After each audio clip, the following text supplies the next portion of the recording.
8th Standard, Unit 4, Supplementary, Crossing the River, Manoj Das. The celebrated Pandit had many disciples and admirers. Among them was the landlord of the area who lived on the other side of the river. The landlord had commissioned a poor milkmaid, Moti, to supply a tumbler full of milk to the Pandit every day in the morning. The milkmaid discharged her duty faithfully, day after day.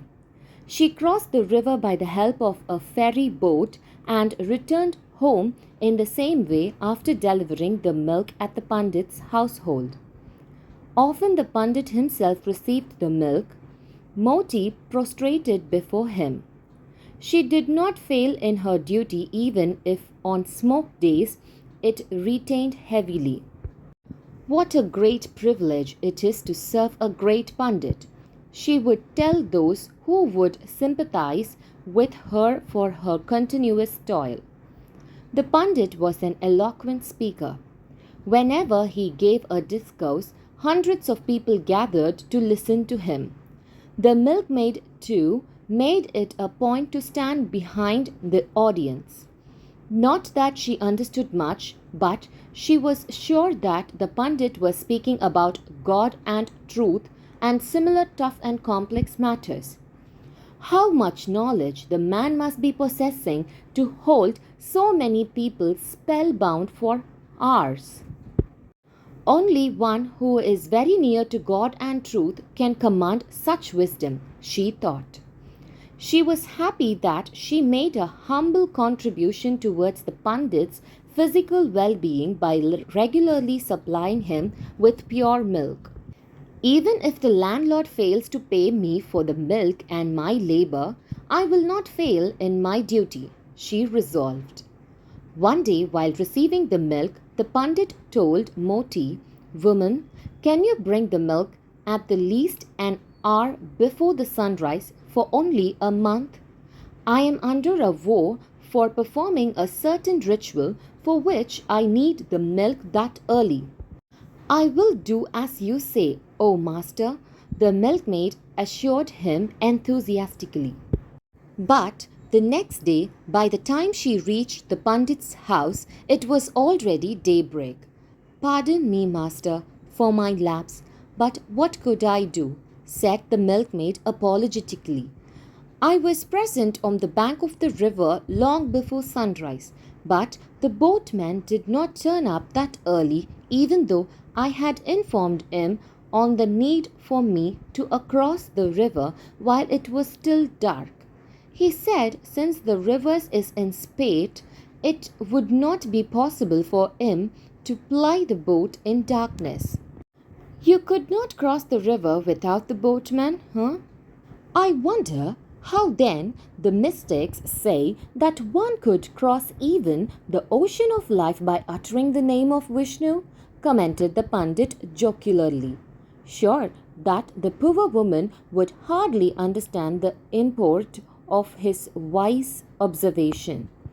"Well, sir, nobody had told me that," said Moti in a murmur.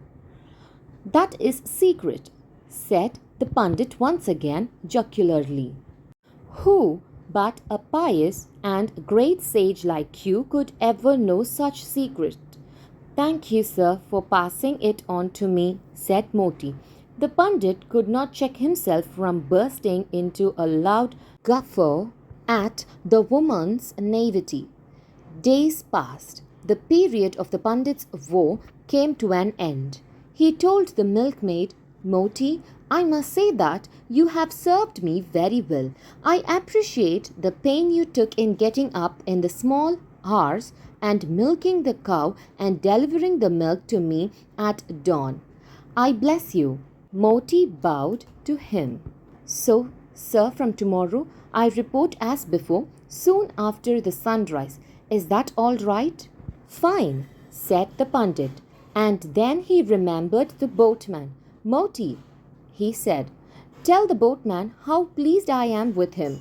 "But, sir, I never bothered him, knowing that he could not come that early," said Moti. "Who then piled the boat for you?" Boat? Why, sir, I did not need any boat. How then did you cross the river? Good God, muttered Moti. You, who can remember hundreds of pages of scriptures, forgot the secret you passed on to me the other day. What do you mean? Asked the Pandit, intrigued. I just utter the name of Vishnu and walk across the river. The water remains ankle deep for me. Ankle deep? But isn't the river in spate?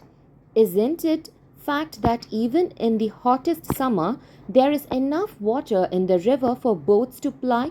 Asked the Pandit. But I apply the secret. Moti was surprised that the Pandit had totally forgotten his own secret formula. I see. So now you remembered, said Moti, feeling happy. From tomorrow I will take recourse to the boat. Let me apply the secret for the last time while returning today. Moti stepped out onto the road. It was a foggy dawn. No doubt the woman was kidding him, concluded the Pandit, and then followed her tiptoe. Upon reaching the river bank, Moti put her empty pot down and with folded hands paid obeisance to the river. Then, picking up the pot, she stepped into the water. Struck dumb, the Pandit saw her crossing the river walking with ease. The Pandit almost fainted. While demonstrating the miracle of faith, the story also draws a contrast between scholarship and innocence, between the knowledge which scholarship secures but which remains a mere theory and the knowledge that works through one's complete faith and surrender to the Lord. About the author. Manoj Das, born 1934, is an award-winning Indian author who writes in Odia and English. In 2000, Manoj Das was awarded with Saraswati Samman.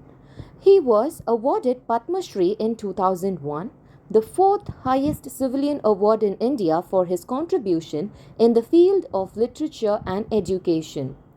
Kendra Sahitya Akademi has bestowed its highest award, that is Sahitya Akademi Award Fellowship. His deeper quest led him to mysticism and he was been an inmate of Sri Aurobindo Ashram in Puducherry since 1963. Glossary.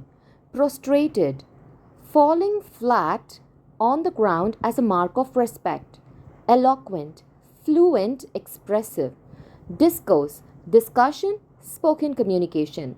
Spellbound, awestruck, captivating. Resolved, firmly determined to do something. Ritual, a religious or solemn ceremony. Enthusiastically, interest, eager enjoyment. Apologetically, shows regretful acknowledgement. Spate, rush, run, flood. Jocularly, humorous, funny. Pious, spiritual, devotedly religious, dedicated. Guffaw, a loved and hearty laugh.